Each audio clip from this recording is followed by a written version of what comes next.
Baka siguro kaya tayo gala ng gala dahil for a brief moment na nandun tayo sa lugar na yon, sa oras na yon, pakiramdam natin kahit saglit, malaya tayo.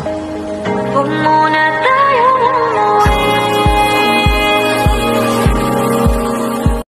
Baka siguro kaya tayo gala ng gala dahil for a brief moment na nandun tayo sa lugar na yon, sa oras na yon, pakiramdam natin kahit saglit, malaya tayo. Huwag muna tayo umuwi.